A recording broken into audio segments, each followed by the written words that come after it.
format is and what we plan to do and what our mission is. So it stems from a very basic like thing, which is knowledge is like one of the most powerful tool, and the best way to grow is to share knowledge across individuals, across groups. Our mission is. So it stems from a very basic like thing, which is hello. Am I audible? Yes, yes, Aman. Oh, okay. Sorry. Yeah. So and we like the best way to do that is like setting up these group kind of events where people can come in and share their expertise or their knowledge about different topics. Now, one other important aspect of this is a very good platform to come across things that you didn't know about and learn about them. And I personally have always believed that like learning directly in an interactive way is one of the best possible ways. And so that's why discussions and questions and like interactions are a very important part of it. uh, so the idea is to expand our like basically knowledge cycle. So there are like this is like a very common representation where there are things that things that you don't know, but then there is a very big chart which is like things you don't know about. And it's very hard to expand that unless you are open to try new things, you're open to interact with like people with whom you don't have a lot in common, come across topics that you've never witnessed. And so this platform basically serves two purposes: things to expand people who know that about what they know can come and present, and others can expand both their other parts, which is things that they know they don't know about, and also come across things that they're like never much aware about. um, so the pattern typically here is that presenters who are either experts in a particular domain or have experience in a particular subject or are simply passionate about a particular topic. Say for example, someone about northern lights. I could totally vision a geek talk on like the science behind northern lights, and what are the different uh, parts of like the entire cycle and things like that. I would be very excited to learn about it.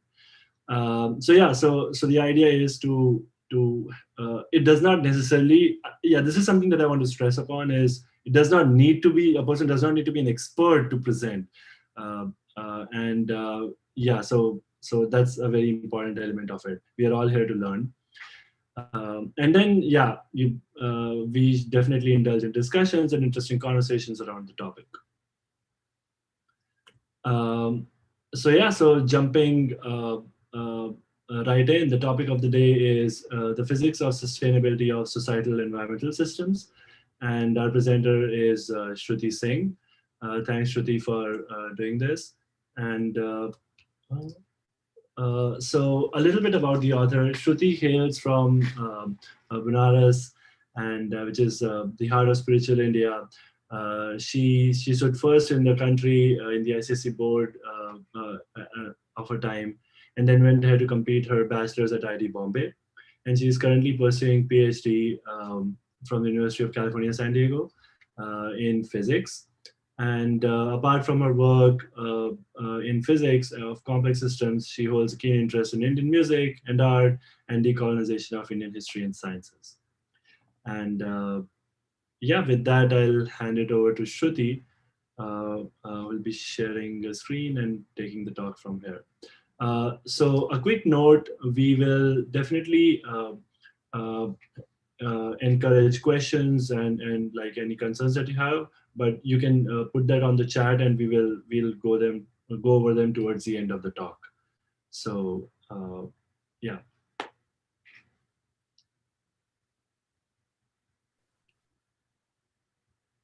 All right. Thank you, Aman, for that kind introduction. And thank you, Bhartiyam, for having me over, and everyone else who has managed to find time for this. All right, so I think I'm gonna start sharing my screen. Also, for the period that I am sharing my screen, I'm going to turn my video off because I have kind of limited bandwidth and it Zoom tends to get glitchy sometimes. So anyway, you need to only look at the slides and hear my audio. So I think that should be fine. So there we go.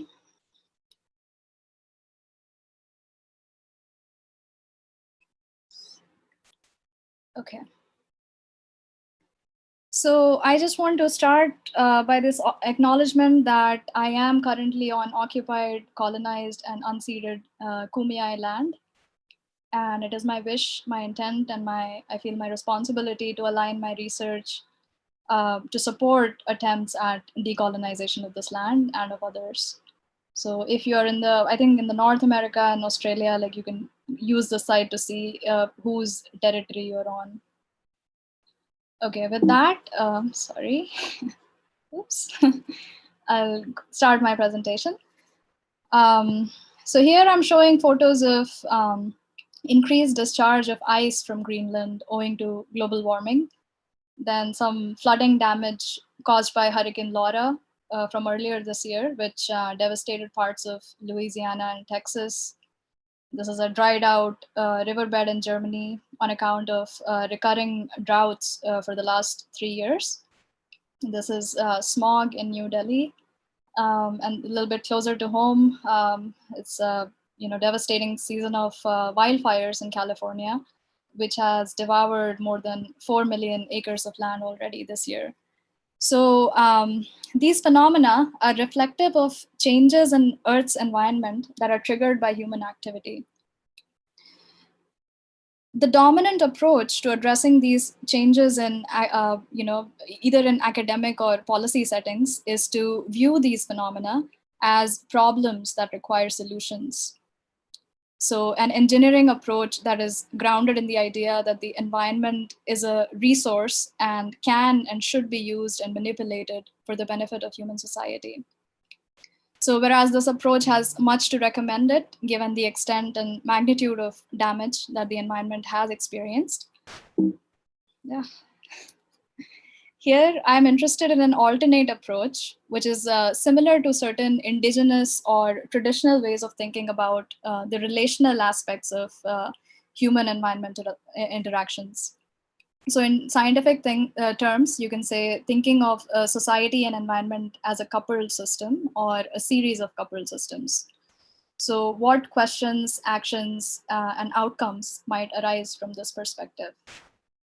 Also, feel free to slow me down if you feel like I'm speeding up at any point. Okay. So in my work as a researcher, I'm pursuing this alternate approach from a physics of complex systems perspective. And so assuming that the issues from pollution to climate change are behaviors of a societal environmental coupled system, as a physicist, I view these behaviors as indicative of instability. And so therefore, I'm interested in answering what kind of societal behaviors affect the stability of this coupled system.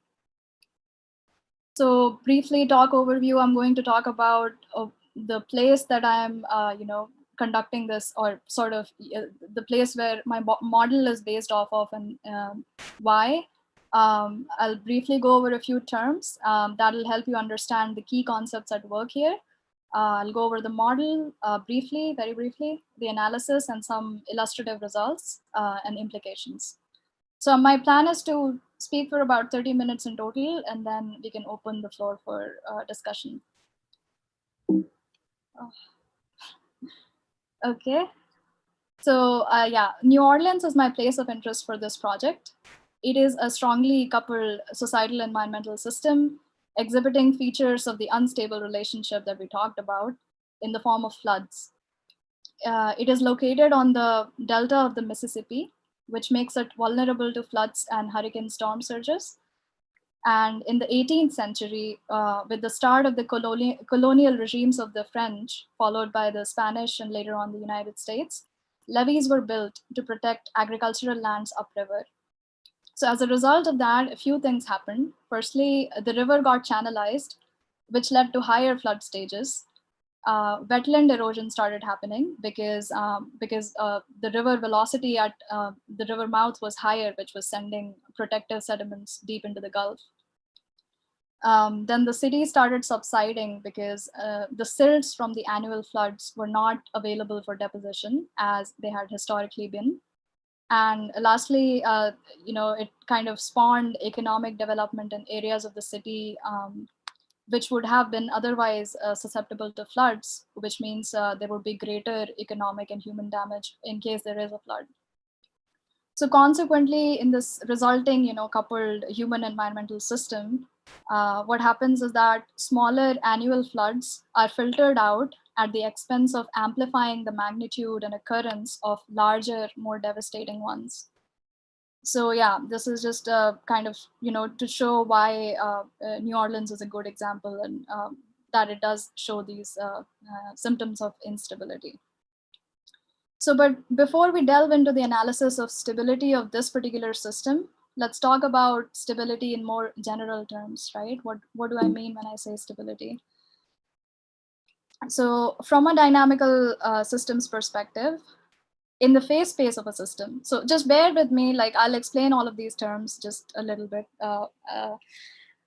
So in the phase space of a system, which is just a multi-dimensional space where each axis is representing a variable describing the behavior of the system at that level of description, a system is considered stable if it stays close to or returns to an attractor when perturbed. So, okay, so what is an attractor? It is basically a subset of phase space that is preferred, right? So the system, if you can, let's say if it starts from anywhere around here, which is known as the basin of attraction. So this is a broad range of initial conditions from which the system will evolve and go to the attractor. So yeah, you can think of this as like a simple example of a one-dimensional system where the phase space axis would be like, for example, position or velocity, and yeah, the behavior, the trajectories in the phase space are described, something like that. So, but in real world systems, they tend to be very complicated to, find out what the actual dynamics are. But they can be simplified by defining a set of dominant dynamics with a corresponding phase space and attractor, and other dynamics which could be imposed on top of that for short or long periods of time. So these dynamics are stochastic, basically from outside, right, external. And so for such a system, stability can be characterized by how susceptible is the system to being kicked off to another basin of attraction under the effect of these stochastic dynamics. So to drive this point home, I know it's been a lot, maybe probably a lot of jargon for non-physics people, but to drive this point home, I'd like to think of you of an example. So a simple thought experiment. So like let's compare two different systems where one is more stable than the other, right? So imagine you have a table and then you have a book and you have a bouncy ball, right? So you're releasing the book from any point above the table, vertically above the table. When you leave the book, it comes and falls onto the table, right? So the table is an attractor for that. And so you can think of that as your dominant dynamics.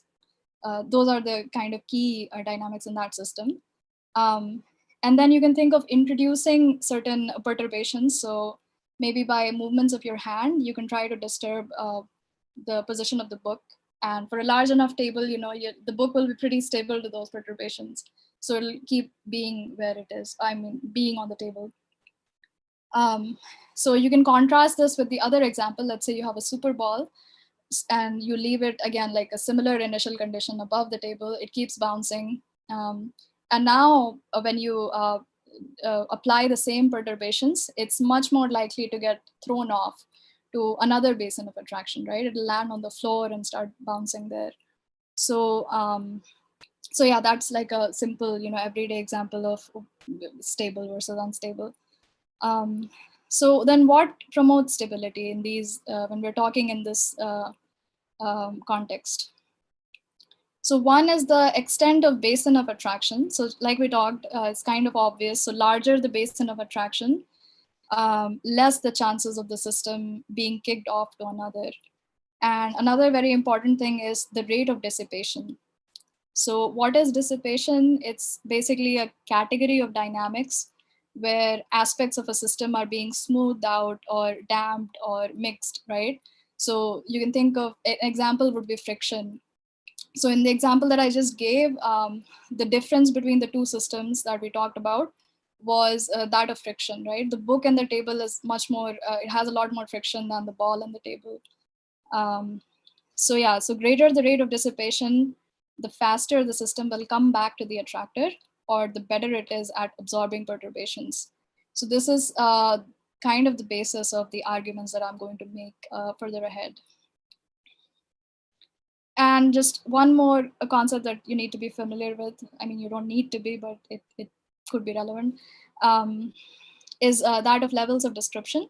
So this is, again, a complex systems term. It means specification of the configuration of a system and how that configuration changes through time using variables that all share a common time scale, right? So in complex systems, you can look at the same system at different levels of description. Each of those will have unique dynamics and can be studied independently. So an example of this is a very favorite, it's given a lot by all the complex systems people, is that of a sand dune field, right? So you can look at the system at the level of the sand grain. So you can track like the individual particles, right? Their dynamics are much faster. Or you can look at the morphology, which is the kind of emergent form and spatial structure of the landscape. Or you can look at the dunes, with morphology gives rise to a single dune. And then a pattern of dunes gives rise to a dune field. So another thing, yeah, time scale. What I mean by time scale is that, like how, if I perturb a system, how long does it take to respond to that perturbation, basically. So, all right, so I think, yeah, let's move on to the model now. So the model that I'm doing this analysis on is, don't worry about all the details, but I'll just briefly go over it. So it is an agent-based model that follows the dynamics of New Orleans on a cellular domain, so something like that. So I have like 4 different kinds of dynamical cells. Cell could be empty, it could be a hotel, it could be a home, it could be a port. And these choices are made based on like the historical, the chief industries in New Orleans have been the tourism and the shipping industry. So that's why these two, and the homes for the laborers. All right, so yeah, so that's the cellular domain. And then the model itself is comprised of 3 submodels, right? So I have flooding, which is again based on historical statistics. Floods are imposed on the system through raising the height of the river, or by raising the height of Lake Pontchartrain, that is also adjoining New Orleans. So that represents the hurricane storm surge.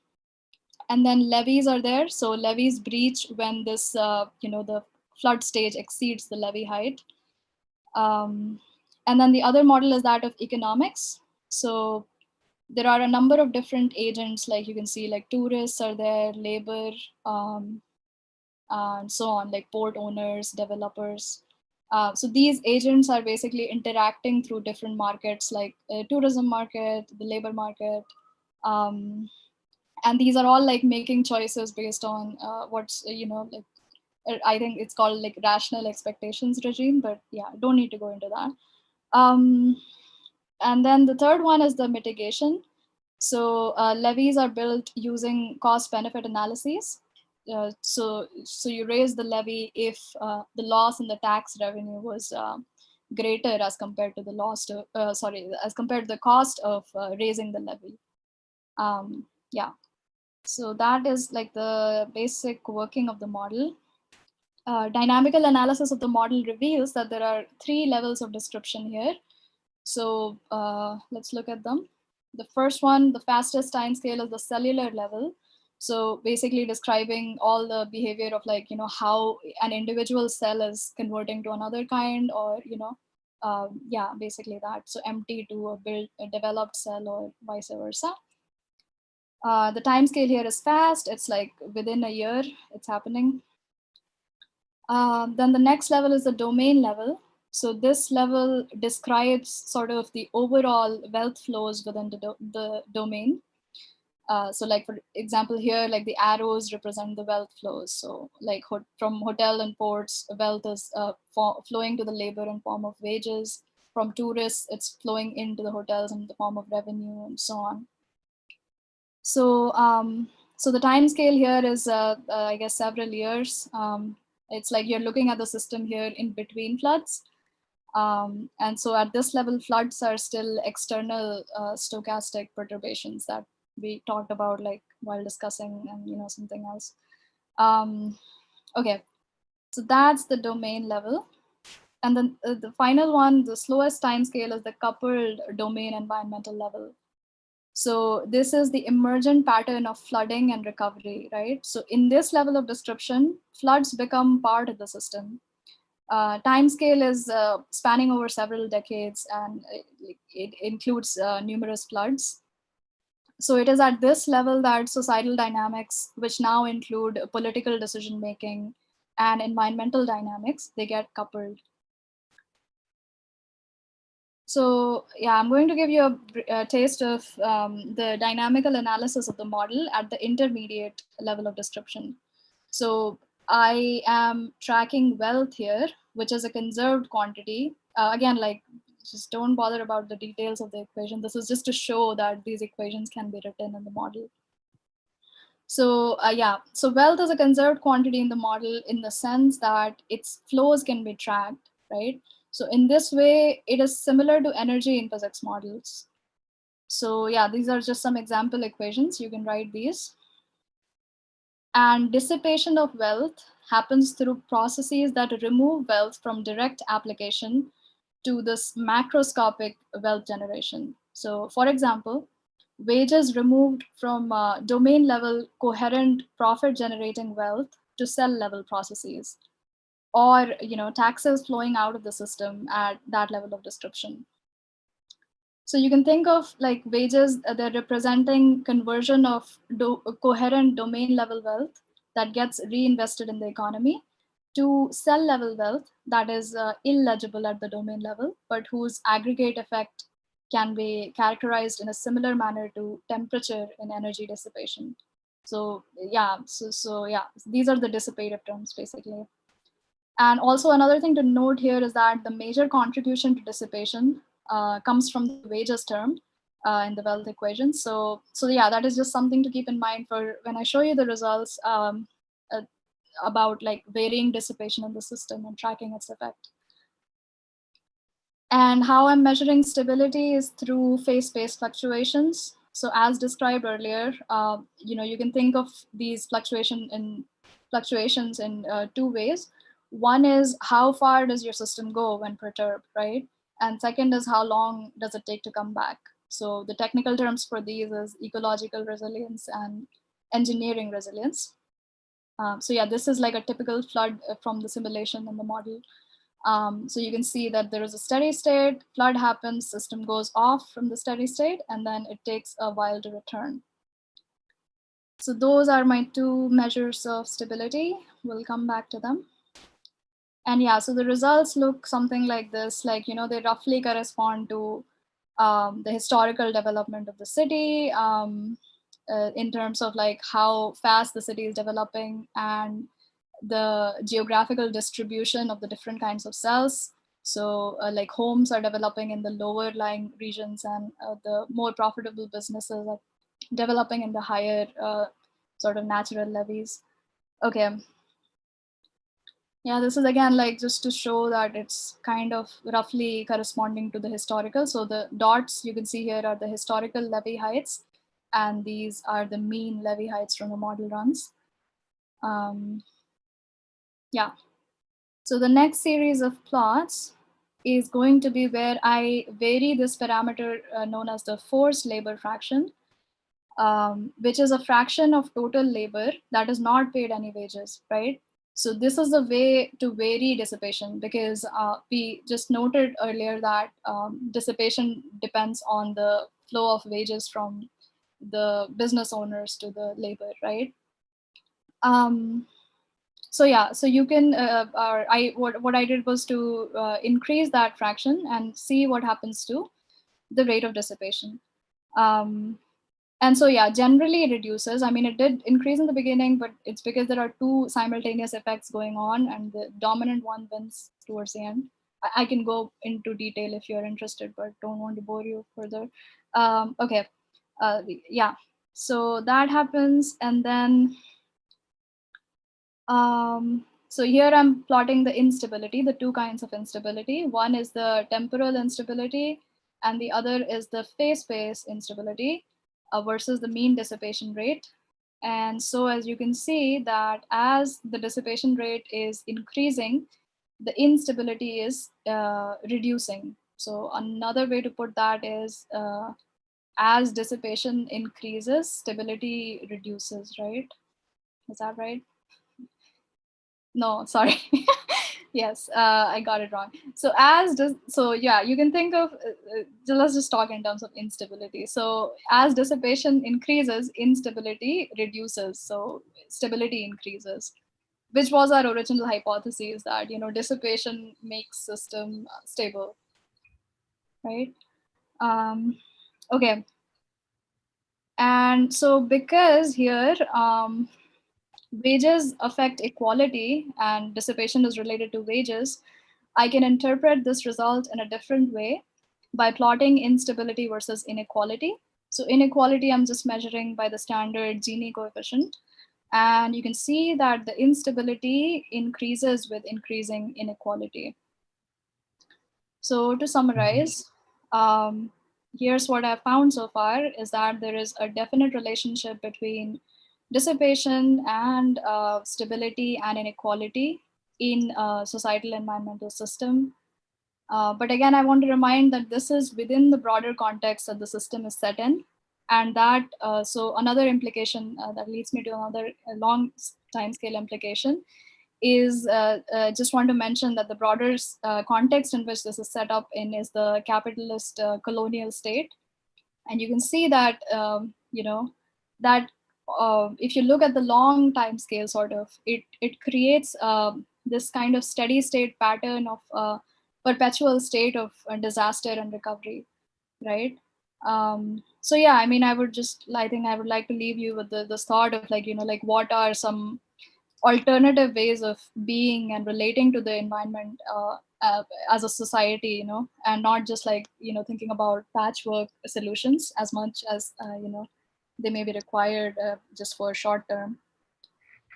So yeah, and this acknowledgements, this is my advisor, B.T. Werner at UCSD, and my collaborator, Dylan McNamara at UNC. Yeah.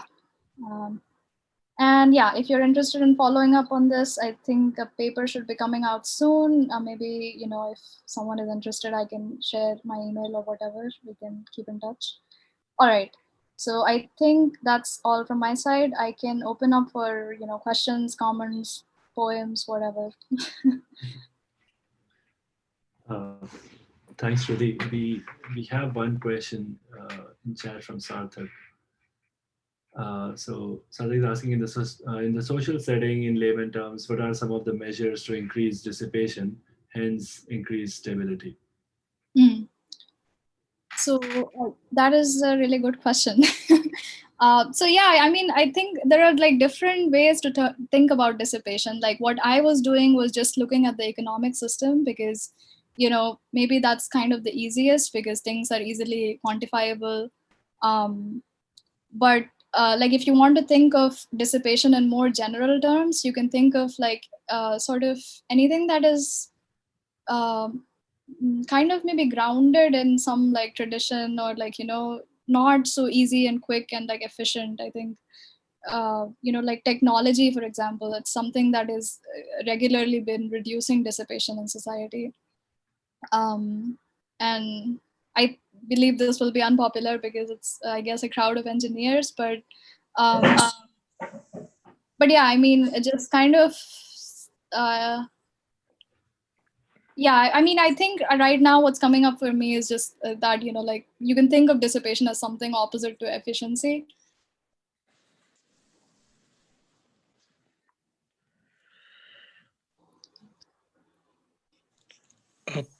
Awesome, Shruti. Can I ask one question? Shruti, Yes, awesome. I am Prakash. Oh, hi. Uh, I am working as a postdoc fellow at Sustainable Intensification Lab. I see. Uh, excellent presentation.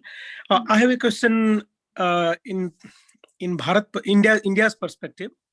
So there we have a very fragmented, very scattered ecosystem in terms of dynamics of ecosystem is very fast, sometimes very unplanned.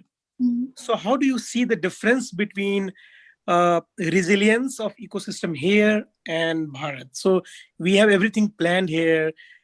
Yeah. Defining metrics or estimating the metrics is very well mannered here, you can say. But in Bharat, it's very complex. So how you see as ecosystem perspective, how it's very difference between US and India? Thank you. Thank you. That's an excellent question. So I'm not an expert in like ecosystems per se, but like here's what I think in general.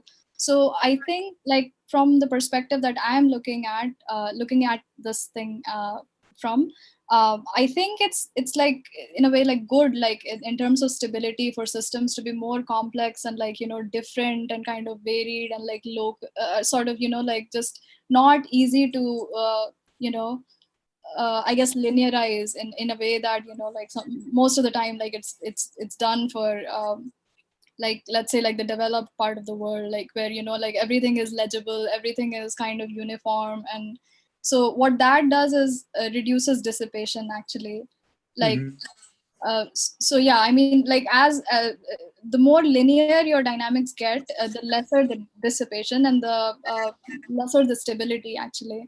So like yeah, for like places like India, like I haven't like done any research on that, but I believe like like kind of preserving that like groundedness to the roots and like the variability and sort of like a bottom up approach, that is I think the best for uh, I guess long-term stability.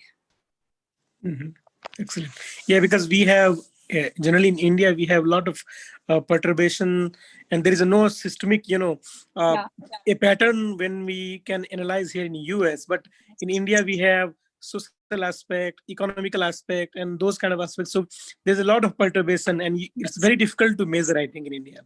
Yeah, but I think that is good, like I mean like that sort of like that ambiguity and that uncertainty, maybe that builds up this sort of like inherent resiliency.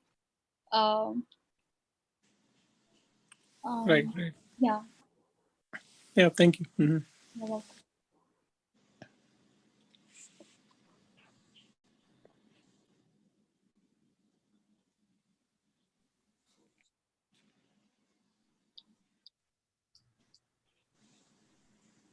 Shruti, I have a like it might be a dumb question, but No, I know that. so I think you mentioned that this research is like a little based on like capitalist colonial like kind of Yeah, regime. How do context. you see how do you see this like relating to maybe it's not the right question, but then relating to like other forms of regime, like maybe like the other extreme like socialism or other form. And like if we date back like for example in India also before 100 years or something like that, it was like a very different kind of like setting.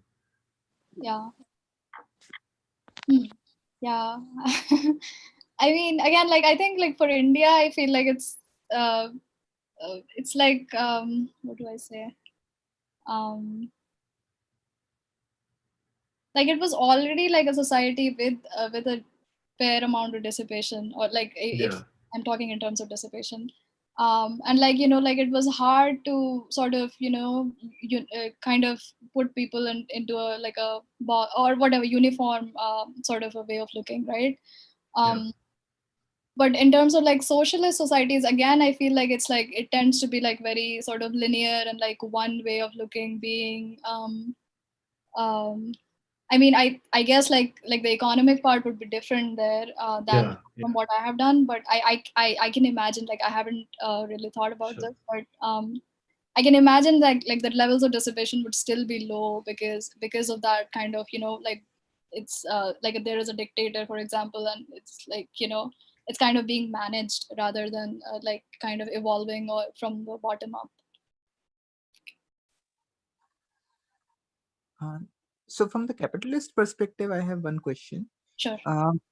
So if I think about it, what are the, like, I have seen that there are a lot of people who especially earn on the higher side of income. They are generally ready to share their wealth specifically for any sort of services which are given, right? Any sort of services which are created. If we look at it, the big companies, for instance, right? Maybe not in the previous days, but in today's context, a lot of companies give quite some substantial amount to those who are seeking jobs like engineers, etc. What are some of the ways you can think of, like, which will encourage this level of dissipation? Because obviously someone, it's very easy to say that just share your wealth, but it again has to be transaction with respect to something, right? So what can be more ways to encourage the transactions? Yeah. Okay.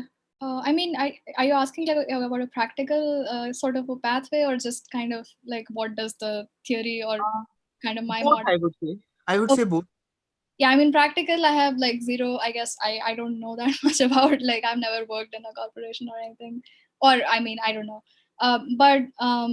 But yeah, I mean, like I said in the model, which is in the capitalist context, and so I guess it's relevant there that like wages are tied to dissipation. So like one way of like within this context to increase dissipation is to increase wages, right? Or like another thing is taxes. So anything that is sort of like removing wealth from this like sort of self-generating propelling kind of a economy to the more I guess like a faster time scale to the people or to whatever, like on a different time scale. So that would be yeah, more dissipative or more stabilizing for yeah. Got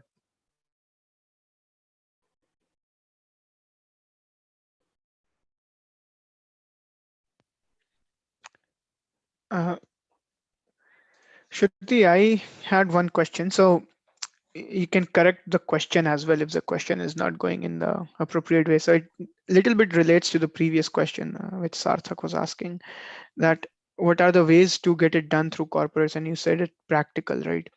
So is there anything as an individual, if we have to, because your topic also relates very much from a societal and environmental. So society includes even individuals and a group of people. So what could be the easiest way to convince a layman, or or to convey to the layman that what can they do to get this thing in done? Maybe this question is not perfectly formed in this context, but is there something which at individual level also people can uh, I go mean, into? for me, it's just like kind of individually, I feel like there's like not like a change that you can bring, like a really visible change maybe to the whole system, but maybe just kind of, try to like subvert the system, or like, engage in ways of living or being that is sort of outside of the dominant system. Or I don't know. I mean, I guess it's kind of an ideal or not really practical, but sort of like, yeah, resisting this kind of a system that is kind of propelling towards its own like downfall. Yeah.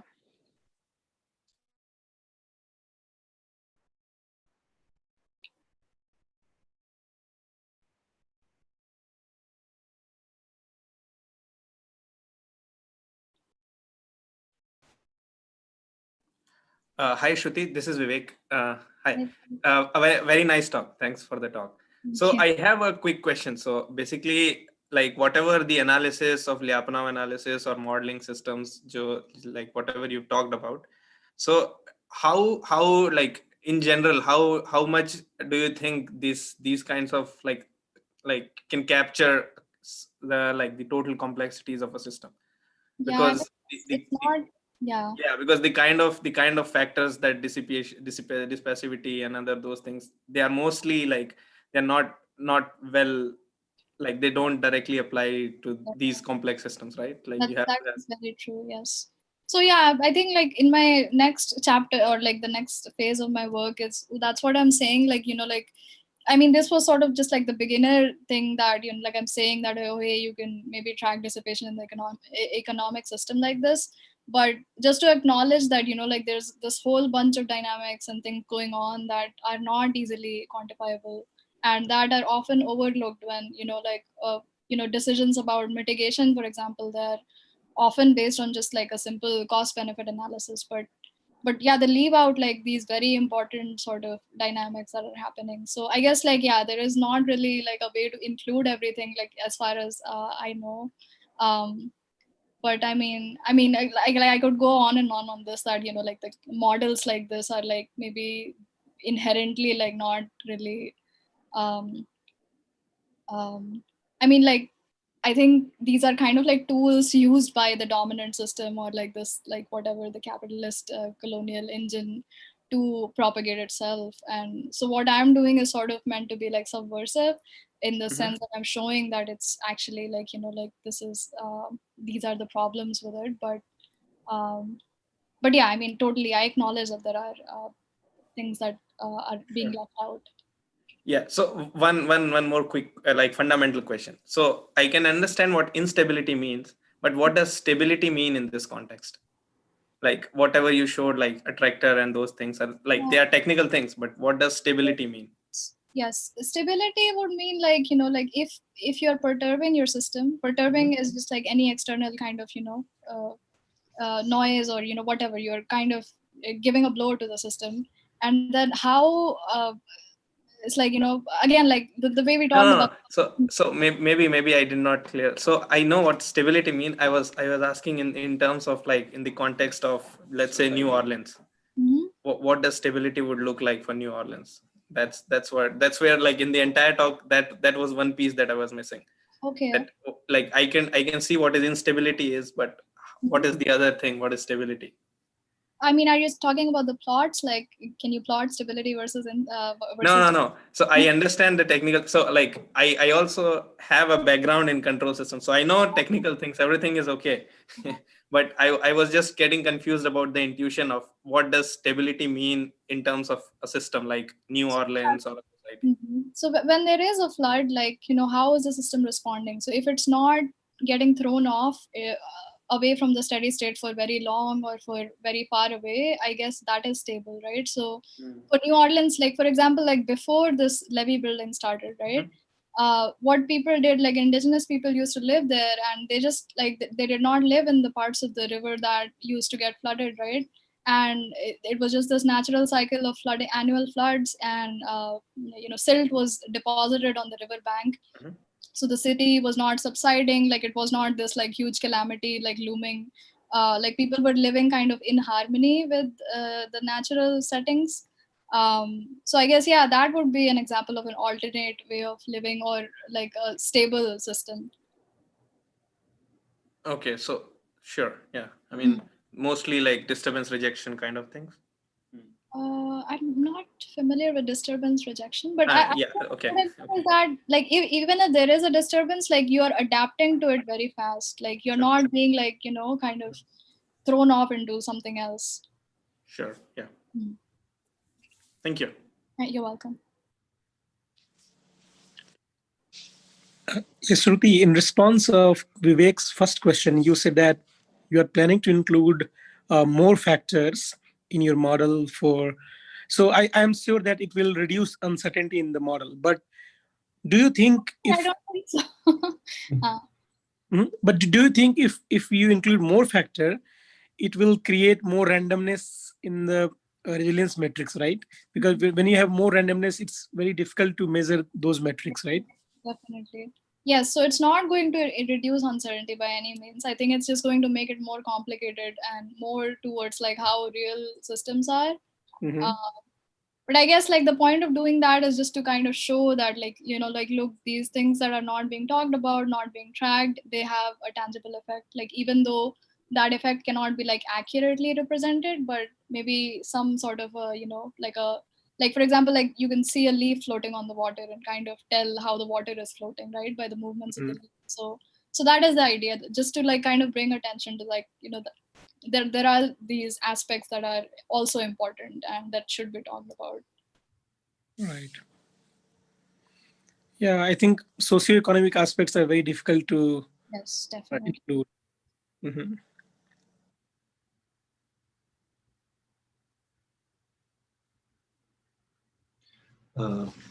Cool. If you don't have any other questions, then I think we can wrap up the talk here. Yes. Yes, Cool. I just want to thank everyone, each and every one of you for, I don't know if it was an okay, I mean, I don't know if I went like, I don't know how it was, but thank you for bearing. Okay. All right. Yeah, have a good night. Yeah, thank you so much. And for everyone, thank you so much for being patient and joining. They were definitely very interesting questions. And Shruti, to answer your question, I didn't have much info about this background, so this is definitely like a new learning for me, and I hope it did that for others as well. So we plan to do these geek talks like on a regular basis going forward, and I think the next one we are planning for January 7th because of the holidays, and just after the holidays we plan for it. If you want to stay updated about it and you know like be notified, Akshay shared on the chat like a Google form which you can sign up so that we can send out updates, and yeah, you can also check on the Bhartiyam online pages.